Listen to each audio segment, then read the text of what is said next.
Karena begitu besar kasih Allah kepada manusia, sehingga ia mengaruniakan anaknya yang tunggal, supaya dosa-dosa kita ditebus oleh darahnya. Kita buka 1 Petrus 1 ayat yang ke-18.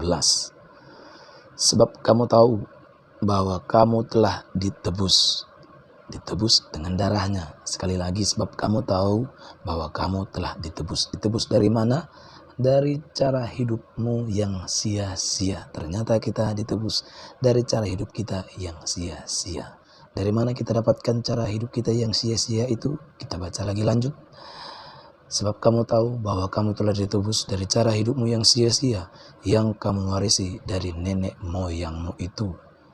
Bukan dengan barang yang fana, bukan pula dengan perak atau emas, melainkan dengan darah yang mahal, yaitu darah Kristus, yang sama seperti darah anak domba, yang tak bernoda dan tak bercacat.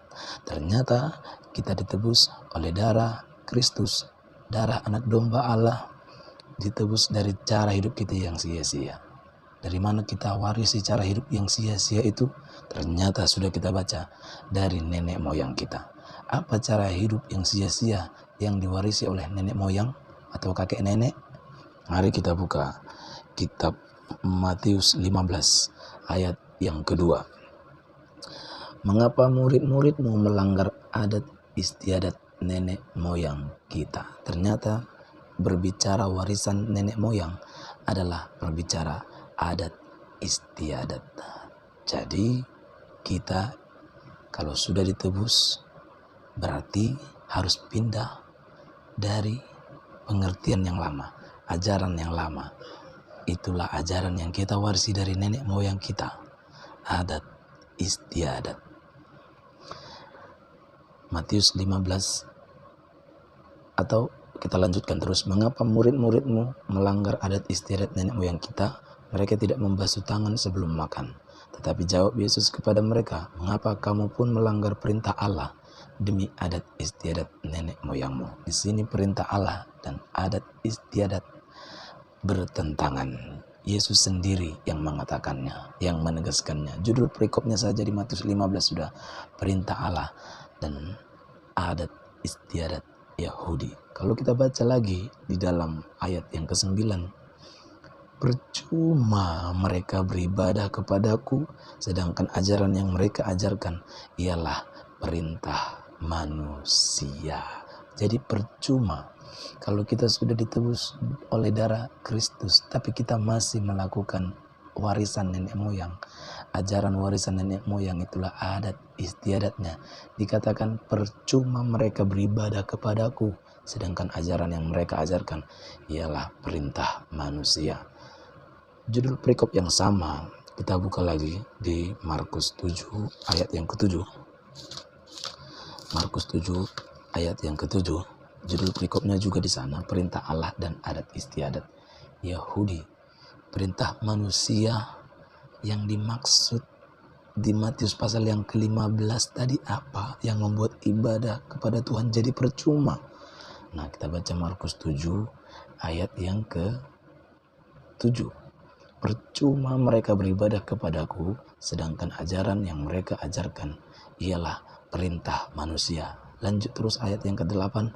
Perintah Allah kamu abaikan untuk berpegang pada adat istiadat manusia. Jadi jelas perintah manusia yang dimaksud dalam Matius pasal yang ke-15 ayat yang ke-7 tadi dijelaskan dalam Markus 7 ayat yang ke-8 adalah adat istiadat manusia.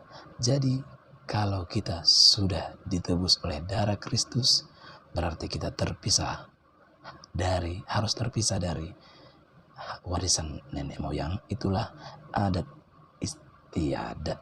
Kita jangan hidup dengan cara nenek moyang lagi, tapi harus dengan cara Tuhan 100%, ya. Dalam Ibrani 12 ayat yang ke-28.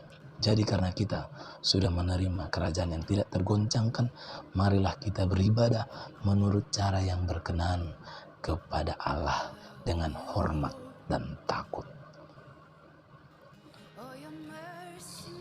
Saya hanya menyampaikan video ini kepada saudara saya yang beragama Kristen.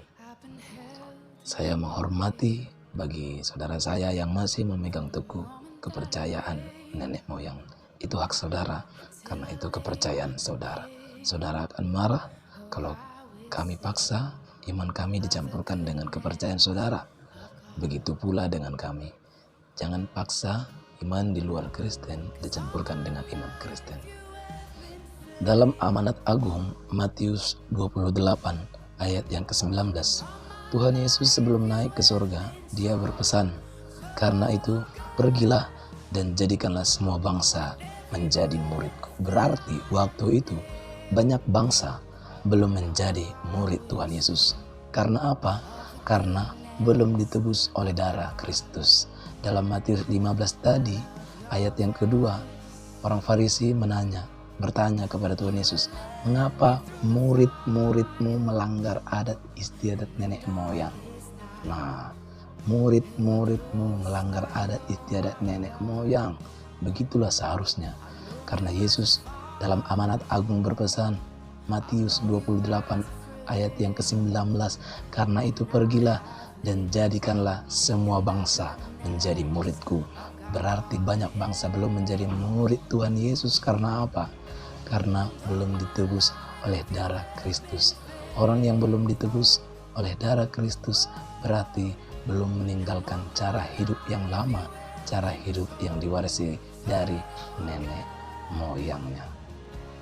Dan baptislah mereka dalam nama Bapa, Putra, dan Roh Kudus. Dan ayat selanjutnya, setelah mereka ditebus oleh darah Kristus, setelah mereka dibaptis dalam nama Bapa, Putra, dan Roh Kudus, perintah selanjutnya adalah ayat yang ke-20, "Dan ajarlah mereka untuk melakukan segala sesuatu yang telah kuperintahkan kepadamu." Jadi gak bisa lihat ke belakang lagi.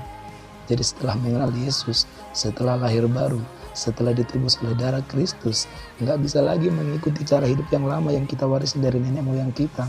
Sudah ada aturannya kalau kita sudah mengenal Yesus. Ada aturan baru kalau kita sudah ditebus oleh darah Kristus. Cara hidup kita yang baru, yaitu melakukan segala sesuatu yang telah diperintahkan Yesus kepada kita yang percaya kepadanya. Jadi tanggalkan cara hidup yang lama, kenakan cara hidup yang baru. Itulah firman pengajaran Alkitabiah. Selamat malam, Tuhan memberkati.